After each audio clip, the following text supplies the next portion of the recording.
I hope I'm not the only one who has paused the movie just to see what watch the character is wearing.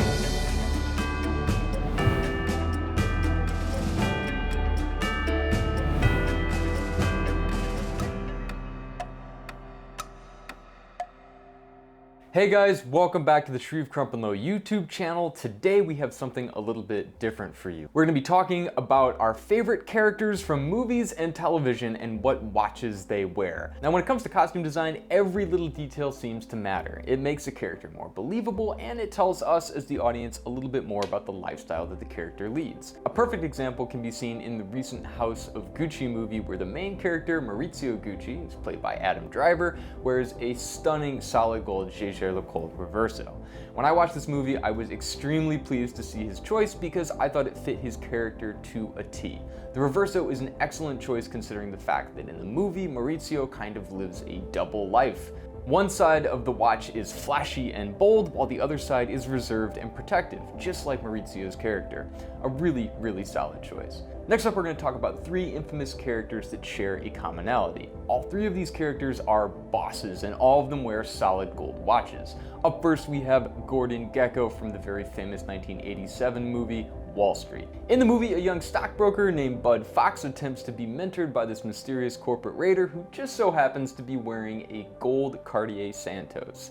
Now, Gekko embodies the stereotypical 80s banker to a T, and so does this watch. It really screams 80s.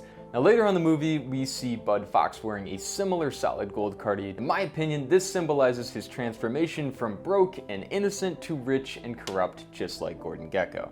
The use of yellow gold is a powerful choice and makes a loud statement about the character wearing it. It jumps off the wrist. It tells us that they are either powerful or want to be perceived as powerful.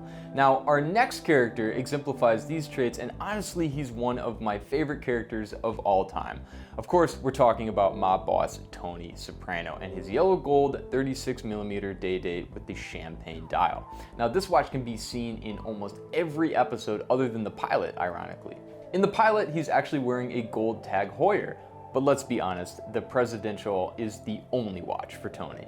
The watch itself represents the stature and strength and really adds to the character as you get to know him. Tony's nephew Christopher can be seen wearing a number of Cartiers throughout the show, including a notable Cartier Tank Française.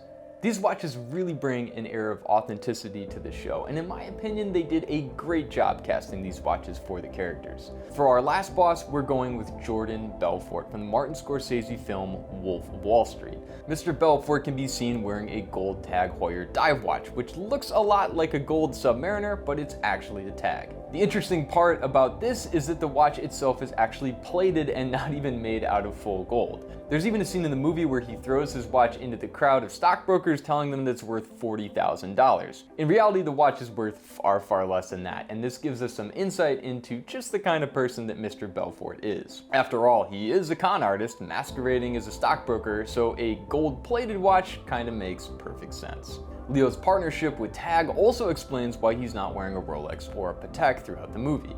Now, in case you're wondering, the real-life Jordan Belfort can be seen rocking a number of different watches, but mainly a Bulgari Octo and a Hublot Big Bane chronograph. Honorable mentions for this category of bosses would be Patrick Bateman in American Psycho. His portrayal of a psychotic investment banker is accented by his two-tone Rolex Datejust.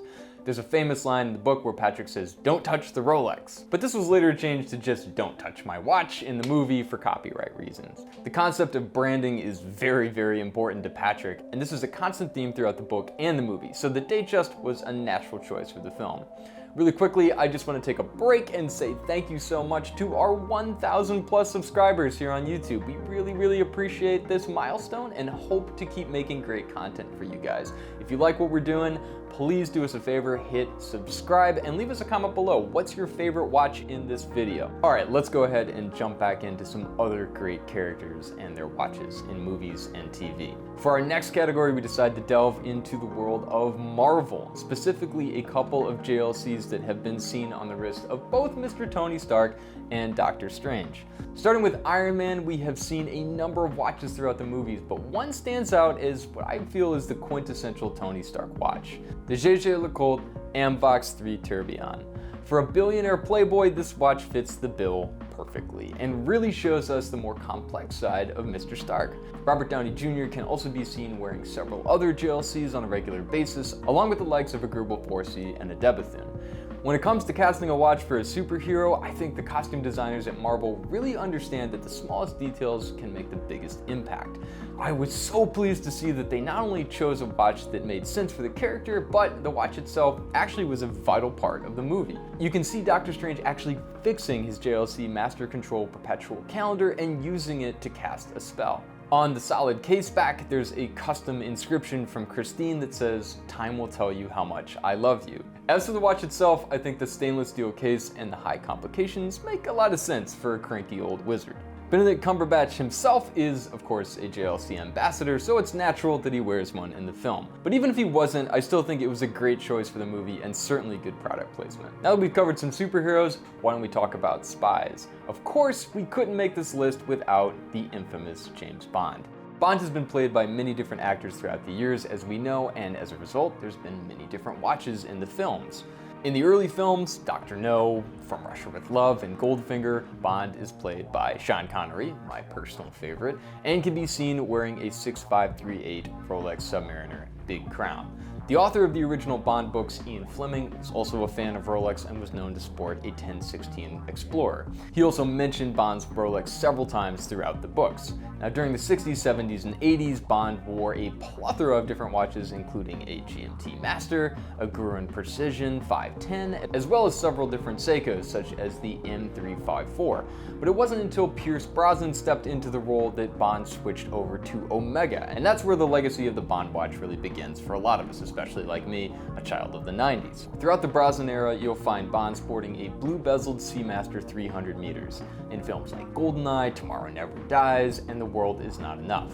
Now, of course, Bond's Seamasters are a little bit different than the stock ones. He has lasers, and ours have dive bezels, but you know, who's counting? During the modern Daniel Craig era, we have seen several different variations of the Seamaster appear. Who can forget that famous scene in Casino Royale where Vesper compliments Bond's Seamaster? Following Casino Royale, we see the planet Ocean in Quantum of Solace, as well as an Aquaterra in Skyfall. Bond's watch Inspector is a specialized Seamaster that comes with a 12-hour rotating bezel and lollipop seconds hand. A great scene in the movie is where Bond asks Q what the watch does, and Q simply responds, "It tells the time." The most recent movie, No Time to Die, features a handsome no-date Seamaster 300 that's actually still in production and is available here at Shreve. It's a very cool vintage-inspired military watch, and if you haven't checked it out, I strongly recommend you do. Overall, the watches featured in the Bond movies are iconic and fit perfectly with the character. Now, our next spy is the elusive Jason Bourne. In the first film, The Bourne Identity, we see Jason acquire a stash of cash, passports, and a watch.